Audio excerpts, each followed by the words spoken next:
Good morning. How is everybody today? Oh, my goodness, what a day. Yesterday was a doozy. So today is a beautiful day, and it's going to be bright and sunny and beautiful and cold, and I love winter. I love winter. I know most people don't like it, but it is one of my favorite seasons. And you probably hear me say that year-round because, except in the summer. I'm not overly fond of the summer. The hottest part of the summer. That's the part I don't like. Anyway, today I want to read from Celtic Devotional to start with because it's a beautiful one. I brighten my soul to the threshold of welcome. Greetings of love, greetings of life, greetings of light. Inspire my heart, my mind, my body this spring day. May my soul be peacefully preserved from the crown of light to the veil of night. Soul friends, teacher of my path, show me the way in the darkness when I cannot hear the Spirit's voice. Give me the gift of trust and perseverance to continue on my way, even as the sun turns its faithful track. I remember those who lack inspiration, who have nothing to look forward to. May the wells of blessing be unblocked within their hearts, that the rich gift of life may be restored to them by the grace of the holy ones. When every beat of my heart, I acknowledge the gift of compassion that I have been shown in my life. I give thanks to those who have extended unconditional and forgiving love to me. As this spring day unfolds its freedom, I ask a blessing upon all men who have been imprisoned without liberty or bound by onerous obligations or oppressive livelihoods or unemployment that restrict their souls. May the light living ones lead them to heart's freedom and to the soul's peace. May the soul of manhood be restored once more. Love that. It's just a good book. If you ever want a really good daily devotional, it's got day and evening, like prayer cycle things. It's by Caitlin Matthews. I mentioned it the other day, and I'm going to be going through this for at least February.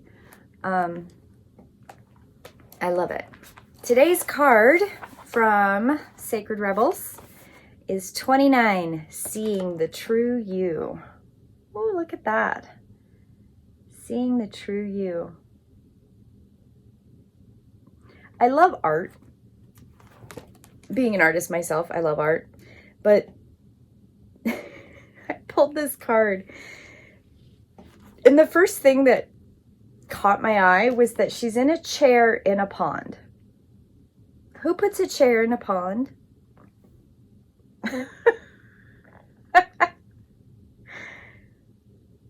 I know. My literal brain went, what? What's going on there?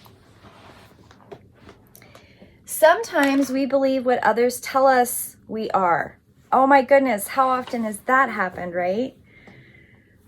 Where you believe what other people tell you you are, as though you don't have a mind of your own and can't make your own decisions, right? That's frustrating. Sometimes we believe what others tell us we are, as though the self we see reflected back to us through their eyes is truth. Yet, the accuracy of a reflection depends on the clarity of what is doing the reflecting. If the receiver forms an opinion about what is perceived, then what is reflected back to us will at best be distorted. It is not necessarily through ill will, it's just the mechanics of the situation. Even the moon reflects the sun in varying degrees of fullness and clarity. As we learn something of nature from the moon, nature of sun from the moon, not much. See if I can start the sentence again. We can learn something of the nature of sun from the moon, but not as much as through direct perception. This oracle, or this card, comes forward to draw out that you have been putting rather too much faith in the reflection of what others have of you, to the point that you might not be honoring all that you are and all that you are becoming because you believe too little of yourself. There may be those around you that are able to reflect you more faithfully and even help you see more of your own greatness and beauty. These are the souls blessed with inner stillness. In the clear waters of the ocean of consciousness, you come to recognize yourself with a clearer perception. However, there are those who have not tended their own ocean and are unable to be still enough to genuinely receive and reflect your light back to you. There's no judgment. Each takes the path of self-healing that is available and appropriate at the given time. However, to attempt to see the magnificence of a sun and in a very partial moon doesn't make too much sense.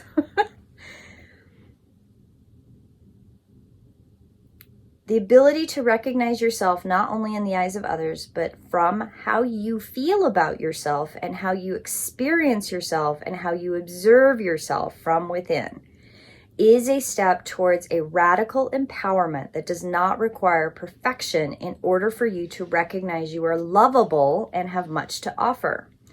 It is empowerment based on the acceptance of all that you are. You're working on your strengths. You are tending your weaknesses. You are trying to be loving, encouraging, and nurturing.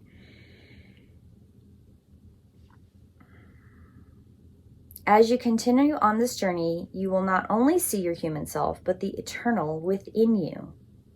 This is a breathtaking experience that opens you up to the creative energy that flows abundantly through your life. I love that. I think that, well, this is kind of how I interpret this. Seeing the true you. I love the analogy of tending your own ocean because there's a couple layers in this that I feel like are coming forward when I read this. And one of them is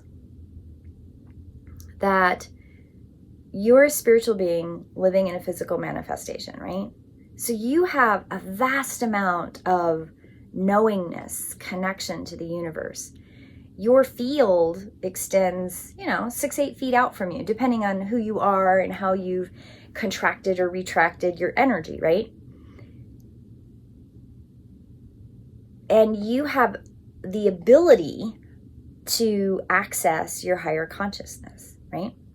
That's a lot of stuff. And you have so many past lives. You have so many experiences from around the universe. And time is not a linear thing. So there's a lot of potential, right? I talk about potential a lot. There's a lot of potential. But what clogs up the potential is getting caught in fear and getting caught in the trap of thinking that all that you can see, feel, hear, touch, and taste is all that there is. And that trap of fear limits the ability and limits the potential access of all that who you really are. And when you tend your ocean, when you tend your things, you begin to see what fear does. You begin to see what fear limits you and what your fears are that are limiting you and how those fears impact you. And there's a lot of layering in that. And it can go all the way back to childhood, right? Like, fear of water, fear of spiders, fear of abandonment, fear of emotional connection, fear of math, fear of school, fear of social rules. There's so many fears out there, right? And when you're working on your stuff, you're working on your fears. And you're working on transmuting fear into love so that you can let go of the fear, embrace the love, embrace change, embrace the layers of where the fear came from, letting go of judgment, forgiveness of others, forgiveness of self. There's so many layers in that, right? You're tending your ocean, and it is an ocean. Water is a symbol of emotion in the elemental kind of looking at things. And there's a reason for that, because water flows, right? And we are 70% water by volume, but we're 99.9% water by molecule. So we are water beings. We are emotional beings, and our existence on earth is very much emotional. Now, you take all of that and you have a conversation with someone. And I'm sorry, I can hear the train coming. You have a conversation with someone, right? And you tell them, you are beautiful. I love your spirit. You are light. You are joy. And they don't believe you. You are sharing the purest form of your love and acceptance and non-judgment of them, and they don't believe you. Why would that be? Because they're still tending their ocean and their perceptions of themselves. And if they told you the same thing, would you believe them? Would you hold doubt and judgment in that statement? You know, one of the things that I've worked on for a really long time is my own perception of how I can accept how people see me, because I am working on my ocean. I am working on my perception of self. You know, I've had a long history of a lot of physical ailments my whole life. My physical form is somewhat fragile in some ways. And it's frustrating for me because myself, the self that lives inside this physical form, is quite resilient, and it wants to do more and has drive to do more. And there are perceptions from the outside looking in of me that I've never cared about. I really have never cared about. And there have been a couple times in my life where I have had experiences that I have allowed that outside perception of my physical self to influence me. And it's never turned out well. And when I've come back to center and I've worked on my ocean and I've looked at and accepted my physical form more, no matter what the outside perception is, I do better and I feel better and I have better outcomes and all kinds of things. But I have let outside perception, somebody else's reflected ocean on me, affect me. And not just affect me, but influence me. And it never turned out well. Never, ever. And this is the fine line when you're working on your ocean. I keep saying that phrase because I absolutely love it. When you're working on your ocean, there's a perceived idea that you're being selfish. When you're working on yourself, there is a cultural perception that you are being selfish. When you have to draw a line and say, this is my boundary, right? But that's a misnomer. That's like a warped perception of what's actually going on. Astra is looking at me quite intently right now, right? And this is the thing. We're all afraid. I mean, I've heard it in group discussions. There's people that are absolutely petrified of becoming the sociopathic narcissist.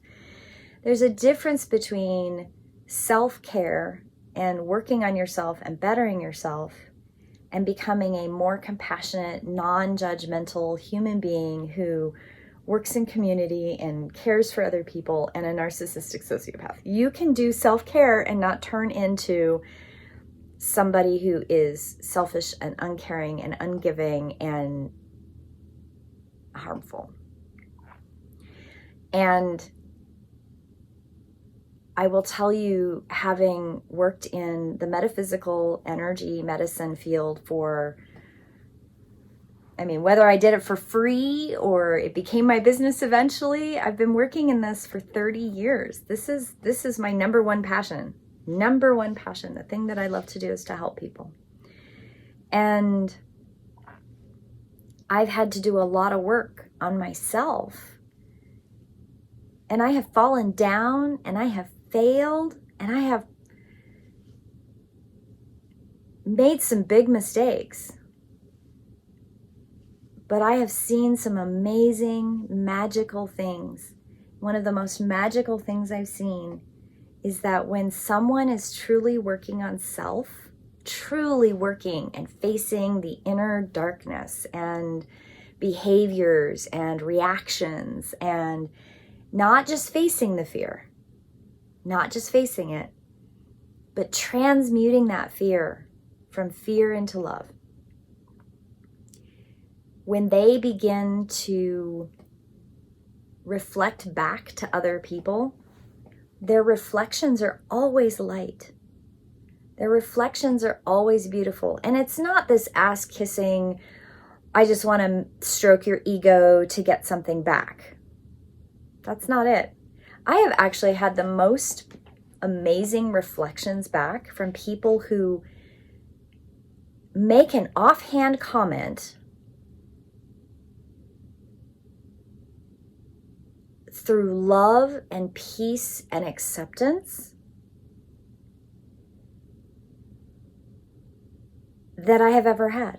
And interestingly enough, sometimes it's the offhand comment that doesn't maybe necessarily sound positive to someone else, but I know exactly where it comes from, and it strikes true, and it feels so good. I'll use a really good example of a couple months ago, well, about 2 months ago now. I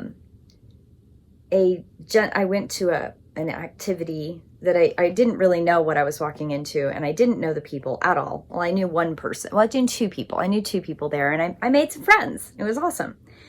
But one of the gentlemen that was running the group activity, he made a comment that to everyone else in the room probably sounded negative. But it wasn't. It was a truth meant from light and love and acceptance of who I am.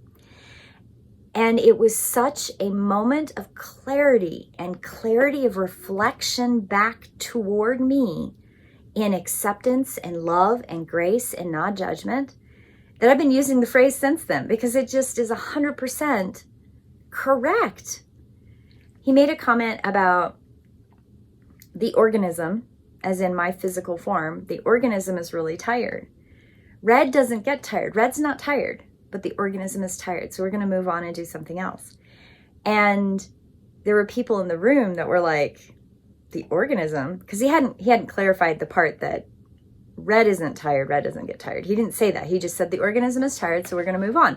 I knew 100% what he meant. Because this is something that I struggle with in my own ocean, is that my body gets tired. My body wears out. My body does not have the physical resilience to do all the things that red, me, the whole spiritual self of me wants to do and craves doing and thrives to do. And he saw that. And there was no judgment in it. There was no judgment. It was all light and love and clarity and a reflection in the moment. Now, there were other people in the room that were like, why would he say that? That's a horrible thing to say. The organism, red's a human being. Like they did not see that there was no judgment in that statement. He did clarify it later, and everybody's like, oh, okay, I get it.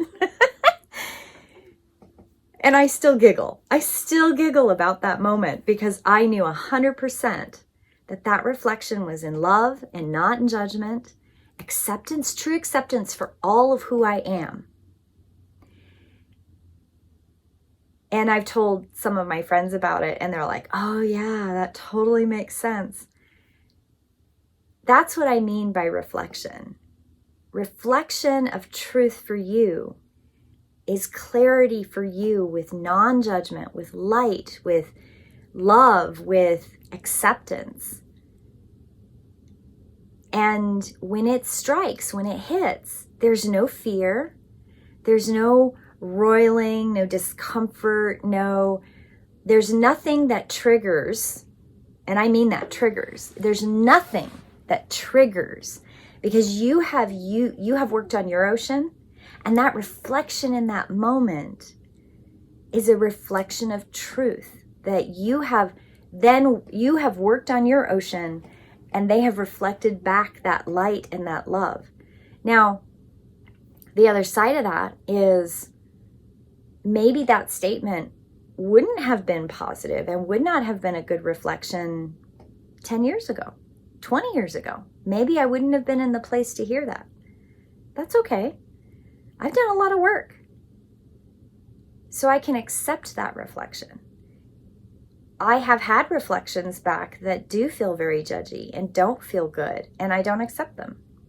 I have learned not to accept the reflections that don't reflect back the underlying work and truth that make those reflections of love and light. Because if they're of judgment and non-acceptance, then they don't serve me. Now, the other side of that, if there's a reflection that makes me uncomfortable, it doesn't mean I have to take it in, but I am definitely going to think about it. I'm definitely going to look at it. Does this reflection back mean that this is something I need to work on? And if it is, I will take truth and I will take light and I will work on that thing. Now, sometimes those reflections back are very judgy, and sometimes they're very uncomfortable. And when I sit with them, I know that they're truth, but they're truth based in that person's perception. And I have a choice. I can take that in without questioning, or I can question and still work on my own stuff. And that's usually what I do. I take those statements in and I allow them to sit, and I go, have I worked on that?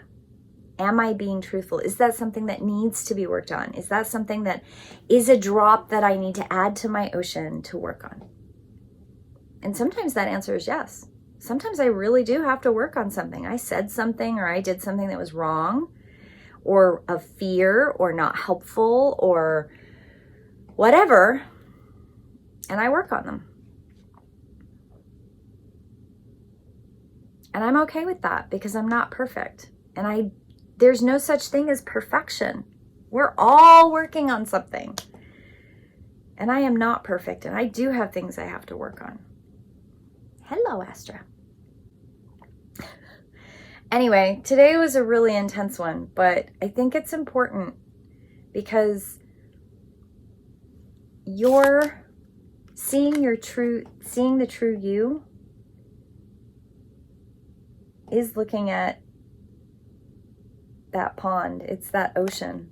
I still question a chair in the pond, but I think it's a good one. And today is a day that I have a little bit of time to kind of work on my ocean. I hope you all have a beautiful day, and I will see you in prayer. Blessed be.